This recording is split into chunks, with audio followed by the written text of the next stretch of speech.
Travis Wayne Goodsell. I am back in black today. I was born and raised in the covenant of the Church of Jesus Christ of Latter-day Saints. Brighamite Mormons. Even though, under Nelson, Jesus is now all of a sudden upset, demands and commands that nobody, not just Mormons, use nicknames. And that it's a major victory for Lucifer if we use a nickname. And so Mormons are immediately offended, thinking, wait a minute, you said you were born and raised in the covenant, Travis. Why are you criticizing the church? You're an apostate core trying to deceive us. Yeah, well, if that's what you want to believe, to be ignorant, to justify ignorance, and not listening to my videos, such as the 1838 history of Joseph Smith in the learning of the Jews, which the average view time, according to YouTube's analytics, is 7 minutes. It's over 2 hours.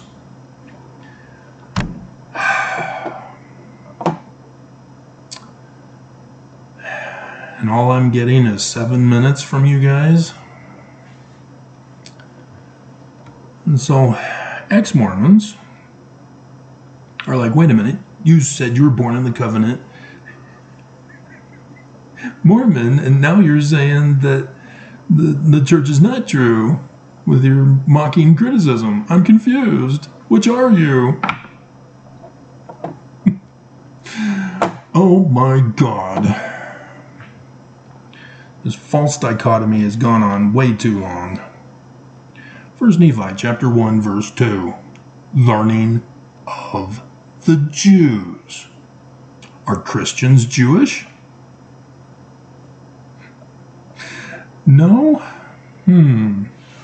So neither is the Book of Mormon or Joseph Smith. This is the whole problem. And I have Grand Bargains, who's neither of the Lamanites or the Nephites.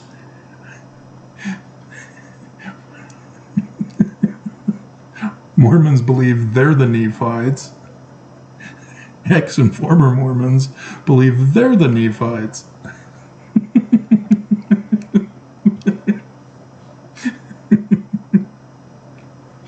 And there are even some cleverer people out there who would say, well, Mormons are the Amlicites.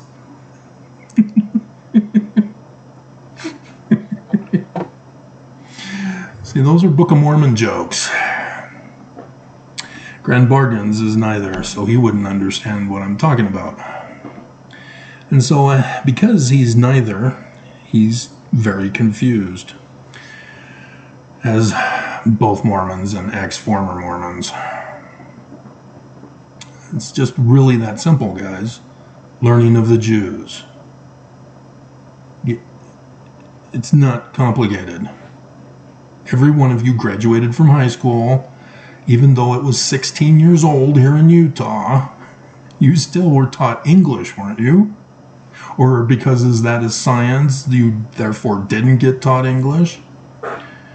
You just speak out of your spiritual witness? The scriptures is full of science. Agronomy. That's the whole principle of faith. That's why it's faith without works is dead. That's agronomy. We'll liken the word unto a seed. Planting a seed in good soil rather than rocky or thorny or wayside. That's agronomy. That's a science. And so it's mind-boggling. Because Mormons, they're now confused. Well, learning of the Jews, Well, yeah, you've been not following my playlist on the Book of Mormon and the Learning of the Jews videos. We just did Book of Mormon chapter, or 2nd Nephi chapter 3, a two-parter. That's a big one in the Book of Mormon. That's one of the key chapters. And nobody cares. And so, the Book of Mormon then. People are confused. Well, if it's the learning of the Jews, why does it say Jesus Christ? The New Testament says it too!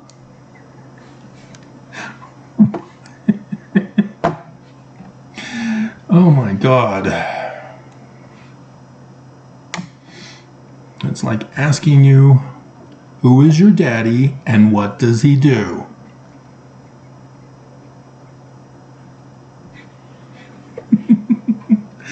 Awesome movie. It is not a tumor.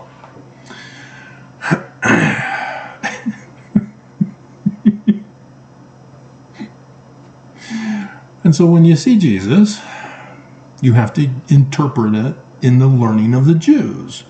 Just because you see the name does not mean it has to be the Roman period Jesus. Because that's when the New Testament scriptures were written.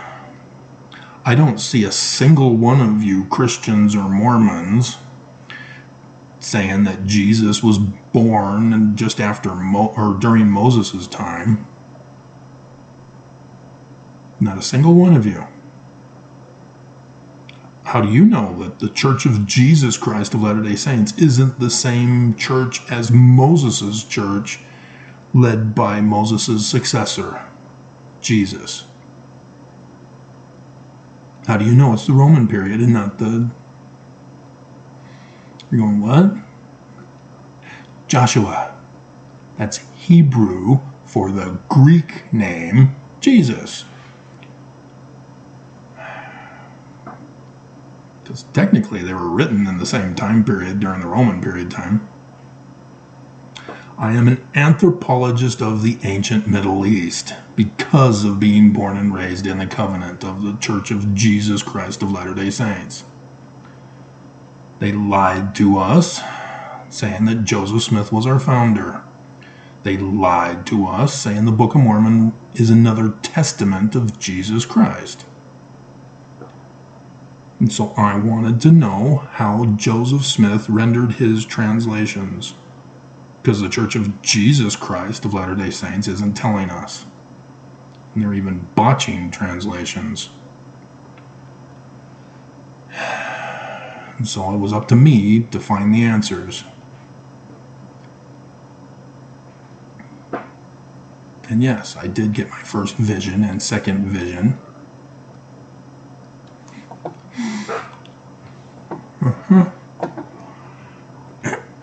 And so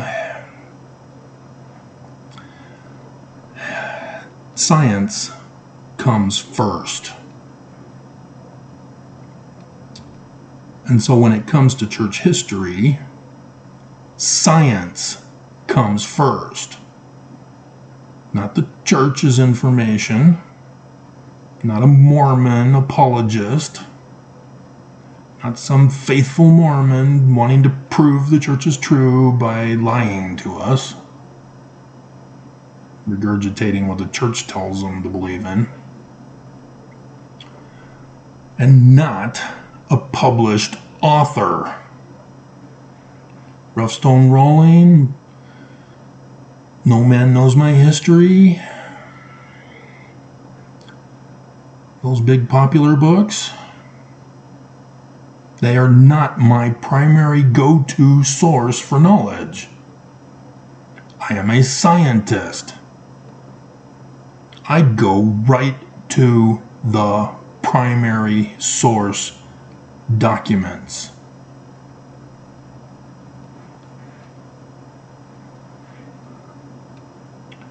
And so I have made contributions, ex-informer Mormons. that because you don't believe either, you're missing out on the truth. You have a preconceived bias that is tainting your conclusion. Even though you're right, the Church of Jesus Christ of Latter-day Saints is false, you're not correct in blaming Joseph Smith and the Book of Mormon. Because they're the learning of the Jews. And so why then do we see Jesus in the text? It's because it's the learning of the Jews. They're prophesying. And so they use specific names for their meaning, and thus tell the story based upon the meaning of their name. And so there's a lot of different Christs.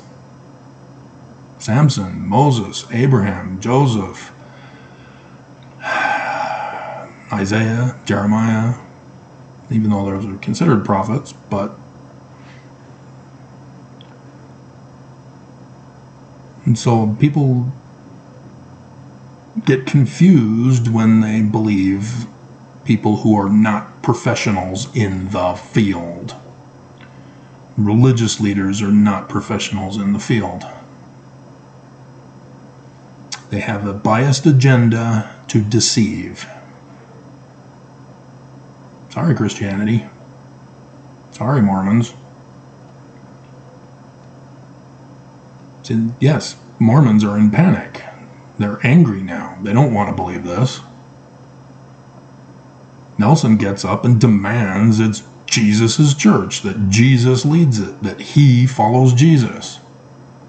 Well, he's either a psychopath or he's plain evil. So ex and former Mormons may be nice to him and say he's just a psychopath. I know the truth. He's pure evil.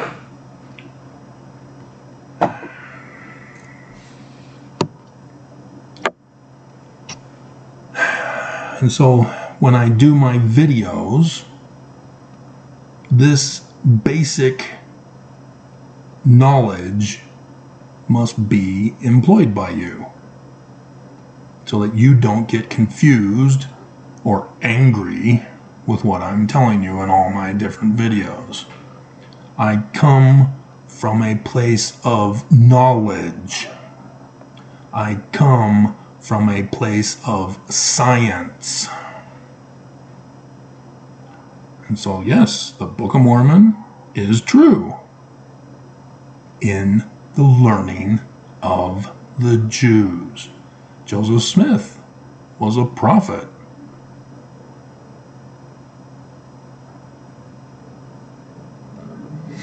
And yeah, it was in the learning of the Jews, but he's a prophet. By 1838, yeah, you should have kept listening.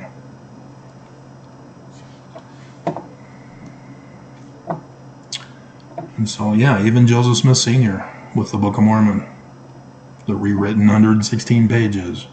Remember, that's my contribution.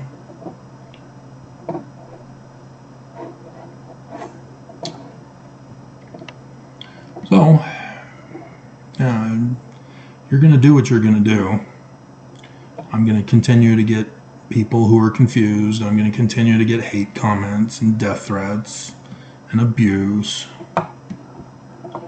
And people who ignore me and don't bother to listen to me because they don't accept my authority. They'd rather listen to an ex-Mormon because their video presentation is better and the presenter is hotter looking than I am.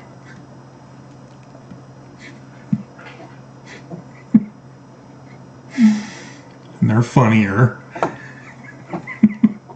And they tell jokes about Joseph and the Book of Mormon. And so they reinforce your preconceived bias. You never want to know the truth because you think you already know the truth. And so you don't realize there's a whole bunch of confusing, contradictory information. Because like there in ex-former Mormonism, there's a debate as to whether or not Sidney Rigdon is the major author of the Book of Mormon. There is no debate. It's a literal, scientific, backed fact.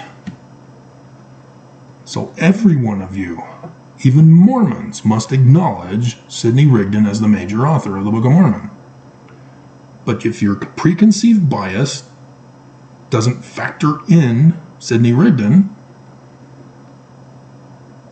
yeah, no wonder you don't believe in it. You have to change your conclusion. You've got to rewrite your whole theory development. You got to put in Sidney Rigdon in your premises. And keep running tests to find out how he fits into the big picture.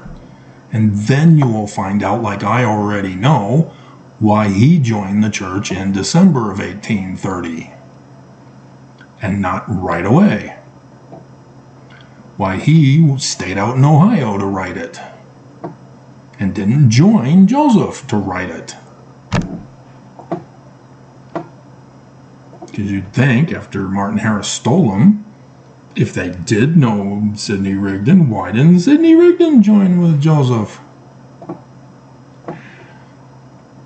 But if you don't bother to know and get the answers, you're missing out on the big picture. And the reason for it is, what bicentennial year is this, everyone? Not just Mormons.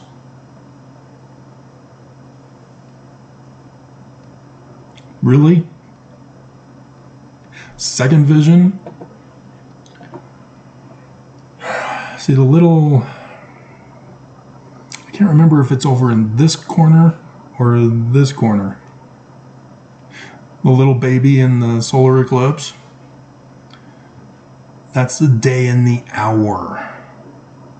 We know solar eclipses in advance to the day and hour of when they will occur. And so, yes, it's been frustrating lately when I did the video. The LDS Church president knows the day and the hour, reveals the day and the hour. Because everybody's saying the quote from Matthew, "No man knows the day or the hour." Does Matthew not say, "Sun shall be darkened"? And then he goes to say, yeah, but even though the sun will be darkened, no man knows the day and the hour. You don't find that confusing and contradictory? Again, use science. And then you will know as I know. Next year, we're having a solar eclipse on the 8th of April. That's the last day of the latter days. We start the millennium after that. And where's Zion, Mormons? Where's the Exodus? Oops, you missed it. Guess what's next? If you were studying, you'd know, and you'd be panicked and freaking out. And so this year, we know a day and an hour.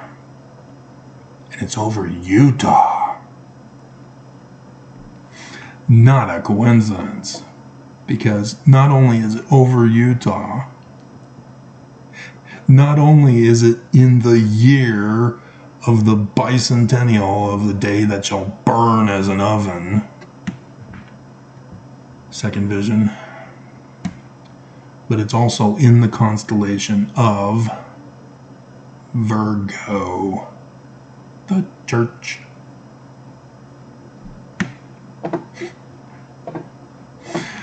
And yet you guys don't care. You fulfilled prophecy of 3rd Nephi chapter 2. Mormons get bored with the signs in the heavens after the 23rd September 2017 and the 21st October 2021, or 2017 also. After those, you were bored. You don't want to look for signs and wonders anymore. Yeah, you're going to make you read it. You fulfilled it. Good job. So, nobody's listening anymore. Because for a 20-minute video, you only stick around for 20 seconds. You look at the picture